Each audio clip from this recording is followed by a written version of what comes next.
네. 채연님 오늘 너무 반갑습니다. 시간 내주셔서 너무 감사하고요. 잠깐만 간단하게 자기소개해 주세요. 안녕하세요. SNS에서 회사 밖에서 어떻게 먹고 사는지 이야기하는 엄채연입니다.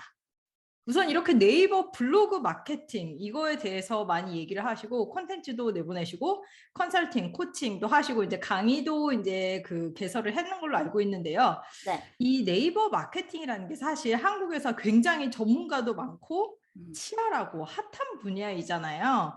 근데 어떻게 이 분야에 대해서 나도 시작을 해야 되겠다라고 생각을 했는지 그 처음에 시발점에 대해서 좀 알려주세요. 저는 일단 블로그를 2014년에 시작을 했고요. 그냥 가난한 대학생이 공짜로 밥을 먹고 싶어서 시작을 했습니다. 진짜 시작은 되게 아무 생각이 없었어요. 나도 공짜로 밥 먹고 싶다. 네. 그냥 그걸로 밥을 먹는 분들을 보면서 외식비 아낄 수 있겠다. 나도 그런 블로그 한번 해봐야겠다 하고 시작했던 게 그냥 그 시작이었어요. 그러면은 뭐 처음에 주제가 있어야지 블로그를 할 거 아니에요. 처음에는 어떤 것에 대해서 블로그를 시작하셨나요? 제가 당시에 대학생이고 자취를 했었기 때문에 자취 요리를 가지고 했었어요. 근데 이제 그게 어떻게 하다 보니까 CJ에서 서포터즈 이런 걸 모집을 하는데 거기에 그냥 블로그를 운영을 한 지 얼마 안 됐는데 한번 넣어봤거든요. 근데 제 글이 참신하고 재밌었는지 거기 서포터즈에 뽑히게 되면서 좀 더 본격적으로 활동하게 됐어요. 그러면은 이렇게 그냥 내가 블로거로서 시작을 하는 것과 이제 거기에서 어느 정도 전문가로서 커져 나가는 거는 굉장히 다른 거잖아요. 네. 그러면은 그렇게 아무 생각 없이 시작했던 블로그를 이제 어떻게 점점 나만의 그런 비즈니스로 만들어 갔는지 여기에 대해서 큰 그림에 대해서 조금 얘기를 해주세요. 맨 처음에는 정말 아무 생각 없었어가지고 2, 3년 정도는 그렇게 운영을 했고요. 그냥 내 일기장이지만 좀 정성 들인 일기장처럼 운영을 했고 그 다음에 그걸로 알바를 시작했어요.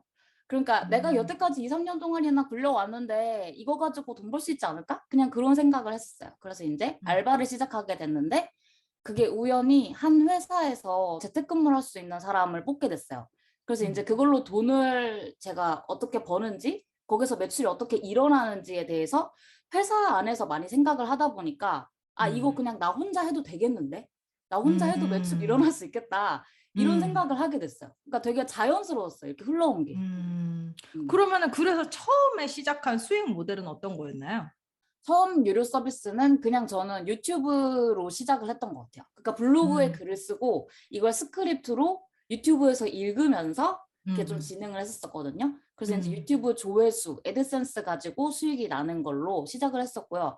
그 다음에는 네이버 여행 플러스라는 플랫폼이 있어요. 네이버 메인에다가 띄워주는. 근데 거기에 작가로 활동하게 되면은 뭐 건당 이렇게 페이를 받아요.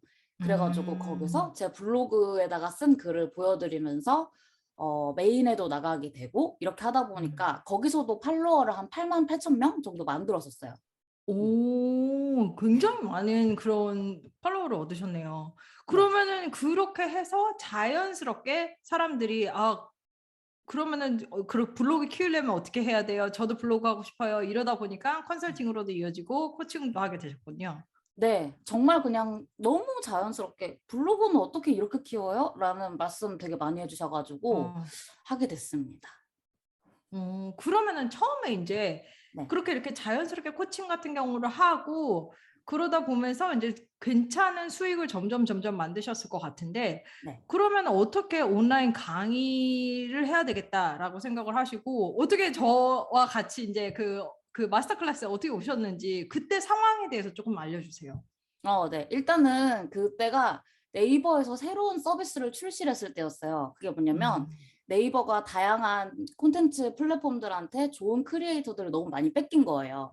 왜냐하면 이 사람들은 광고비를 많이 주는 것도 아니고 콘텐츠를 만드는 크리에이터를 우대하는 것도 아니고 그래서 이제 뒤늦게 시작을 한 게 콘텐츠를 제작하는 창작자들을 많이 대우를 해주자 해서 네이버 인플루언서라는 제도를 만들었어요. 근데 이게 그냥 심사를 통과를 하면 네이버 인플루언서 자격을 얻게 되고 저 같은 사람들은 홈페이지 비슷하게 또 따로 파주거든요. 근데 그 서비스를 새로 출시했는데 그 출시한 서비스가 생각보다 사람들이 통과하기가 너무 어려웠던 거예요. 그래서 음. 저의 경우에는 한 번 떨어지고 두 번째에 붙었었는데 이거 그냥 이렇게 하면 됩니다라고 되게 정성스럽게 정보글을 썼어요. 사람들 너무 많이 물어보니까 네이버 인플루언서 음. 어떻게 되는 거예요? 이러니까 그래서 음. 썼는데 이 글을 보고 강의를 해보겠냐고 제의가 들어온 거예요. 그것도 그냥 네. 되게 자연스럽게 넘어갔군요. 네, 너무 자연스럽게 넘어왔어요. 음. 왜냐면 이게 정말 눈에 보이지만 않을 뿐이지 많은 사람들한테 노출이 되고 있다 보니까 저의 음. 능력을 제가 몰라도 높이 사는 분들이 제의를 해요. 그래서 이제 가만히 음. 앉아 있어도 여러 가지를 받을 수 있는 그런 자리가 되다 보니까 음. 그렇게 자연스럽게 강의를 하게 됐고 이 강의가 갑자기 탁 터지면서 강의가 돈이 되네? 라는 음. 생각을 하게 되었어요. 사실 음. 그전에는 제가 막 블로그로 돈을 많이 법니다 라고 말할 수 있는 수준도 아니었고 음. 블로그랑 유튜브로 돈 벌고 싶어가지고 퇴사하고 나서 2년 동안 진짜 거지처럼 살았거든요. 막 음. 고시원에서도 살고 막 곰팡이 핀 원룸에서도 살고 저 봤어요. 유튜브 봤어요. 네. 음. 너무 그렇게 거지처럼 살았는데 강의로 이제 돈을 벌게 되면서 음. 그럼 내가 강의로 좀 본격적으로 해봐야겠다 찾다가 원래 알고 있던 연실님한테 그럼 그 강의를 전부터 알고 계셨던 거였어요? 네. 그때 제가 여행 유튜브 하면서 외국에 이제 자를 잡아가지고 이렇게 일을 하면서 여행 유튜브를 하고 싶었어요. 그래서 음. 옛날부터 사실 알고 있었어요. 그래서 자연스럽게 저희 프로그램 들어오셨군요. 네. 근데 저는 인제 그 처음에 채연님께서 들어오셨을 때 막 우리 커뮤니티에다 글을 써 주셨을 때 너무 그 처음에 성과가 대단해서 깜짝 놀랐거든요. 그래서 그러니까 채연님께서 그런 말씀을 해 주셨어요. 강의를 보고 3 일에 걸쳐서 웹사이트를 뚝딱 다 만들어 버리고 첫 강의를 오픈하자마자 1,000 명이 넘는 분들이 수강을 해 주셨다고. 그래서 저는 그 글을 보고서 진짜 깜짝 놀랐어요. 그래서 물론 오랫동안 이제 콘텐츠를 만들어 오신 분이기 때문에 어떻게 사람들하고 커뮤니케이션 해야 되는지 그런 거 사람들이 정말 뭘 원하는지 그런 거를 많이 알고 계셨기 때문에 이런 결과를 냈을 것 같은데 강의를 만들기 전부터 네. '이거는 팔리는 강의다.'라는 거 알고선 그러면 시작을 하셨겠네요? 솔직히 그렇게 저는 음. 이렇게까지 될 거라고 생각도 안 했어요. 네. 그러면 이거는 어떻게 첫 강의는 어떻게 파셨나요? 저는 다 블로그로 했습니다.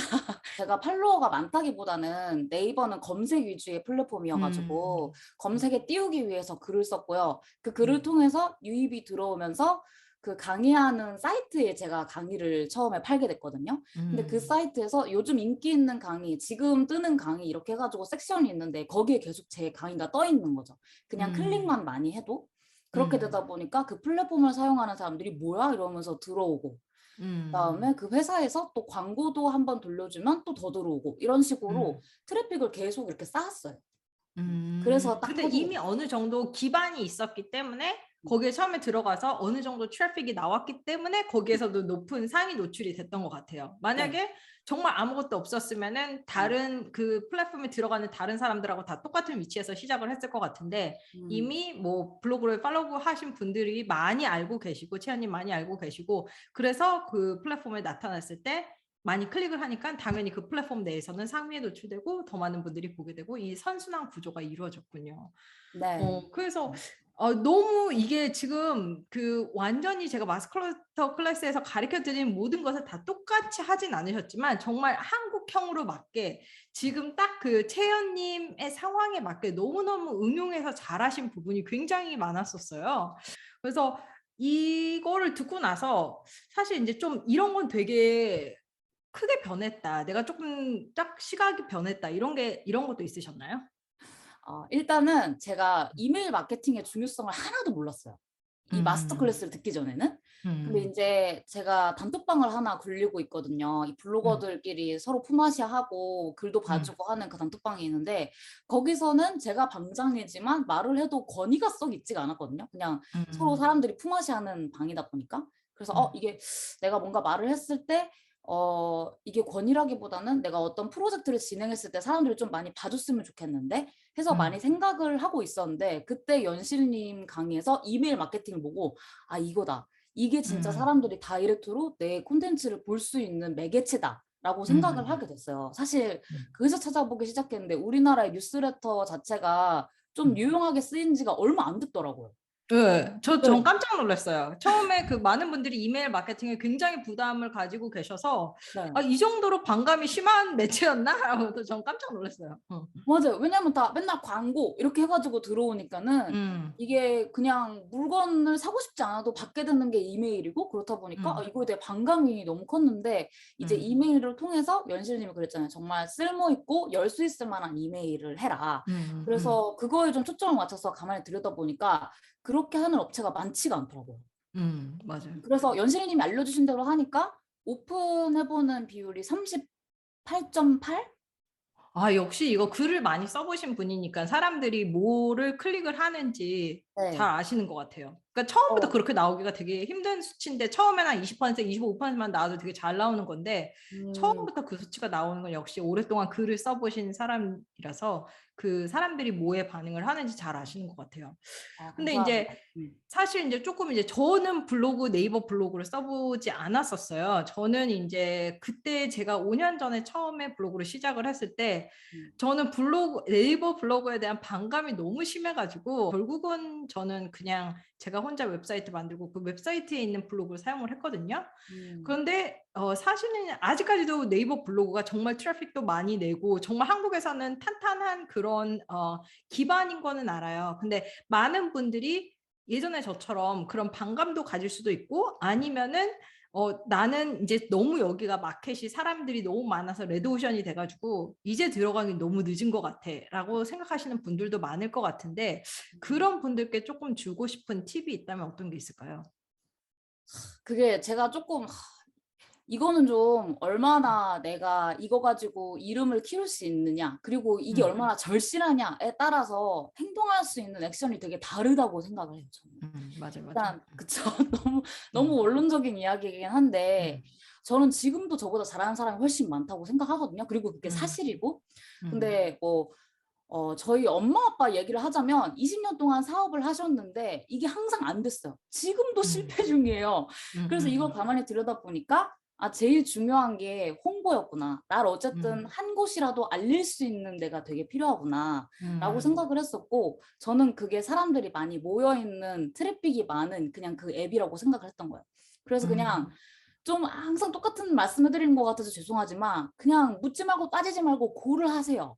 고를 음, 하시면 그게 나한테 어떻게 나중에 경험치로 쌓일지 아무도 모르는 거거든요. 그리고 이게 네이버 음, 블로그의 가장 큰 장점이 어차피 마케팅이라는 것 자체가 사람을 설득하는 일이라고 저는 생각을 해요.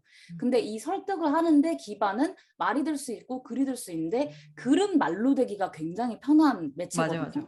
맞아. 어쨌든 내 실력을 쌓을 수 있는 매개체란 말이에요. 그래서 실패해도 내 실력은 올라가고 성공하면 내 이름이 올라가는 거예요. 이거를 모르는 분들이 되게 많아요. 내가 이걸 왜 해야 돼? 이거 어려운데 왜? 그게 아니에요. 그냥 내 시간이 많이 성격, 걸리니까. 네, 시간이 많이 걸리죠. 근데 이게 나는 실패해도 배운다라고 생각하면 그냥 거기서 시작할 수 있는 거예요. 사실 이게 네이버 블로그뿐만이 아닌 것 같아요. 어디에 가서 내 머릿속에 있는 것을 글로 쓰거나 아니면 영상으로 만들거나 뭐 오디오 파일로 만들거나 뭘 만들거나 이런 나만의 컨텐츠가 자꾸 쌓이면은 사실은 채연님처럼 처음에는 생각하지도 않았고 처음에는 보이지도 않던 기회가 점점 자연스럽게 오게 만들 수도 있고 그게 기회가 오지 않는다고 하더라도 내가 나중에 이거를 증거 자료로서 사용할 일도 굉장히 많거든요. 내 아, 능력을 보여줄 수 있는 증거 자료로서. 네. 그렇기 때문에 약간 우선은 지금 내가 이렇게 한다고 해서 누가 나 볼까? 내가 그렇게 특출날까? 내가 그렇게 특별한 차별점이 있을까라고 생각은 하더라도 그런 시기에 시작을 하는 게 오히려 더 좋을 것 같아요. 내가 나의 못난 모습을 보는 사람이 그렇게 많지가 않으니까 점점 그러면서 점점 다듬어지고 나중에 내가 더 준비가 됐을 때는 더 채연님처럼 이렇게 글 쓰는 능력이 더 다듬어진 정제된 모습을 많이 보여줄 수 있으니까 저도 일단은 우선은 나에게 맞는 플랫폼을 찾을 때까지는 여러 플랫폼을 돌아다니면서 테스트해보는 것을 권해드리고 싶습니다. 채연님 오늘 이렇게 좋은 경험 나눠주셔서 너무 감사하고요. 저희가 이제 채연님의 컨텐츠를 보려면 어디로 가는 게 좋은가요? 음. 저 최근에 제가 하도 많이 물어보시는데 블로그 어떻게 키우냐. 제가 다 얘기 드렸고 강의도 있고 틱톡에도 올리고 있어요. 그리고 이제 어. 유튜브도 팠고. 그래서 이제 음. 틱톡에는 아나의 여행 치시면 그냥 짜라락 하루 만에 다 보실 수 있고요. 그리고 음. 유튜브에는 아나의 디노라고 치면 보실 수 있습니다. 네, 알겠습니다. 제가 다 그 더보기란에 넣어 드릴 테니까요. 네이버 블로그 마케팅에 관심 있으신 분들은 한번 채연님의 블로그도 봐보시고, 그다음에 정말 잘 만드신 3일 만에 뚝딱 만든 거라고는 믿을 수 없는 그런 웹사이트도 한번 봐보시기 바라겠습니다. 오늘 이렇게 나와주셔서 정말 감사합니다. 감사합니다.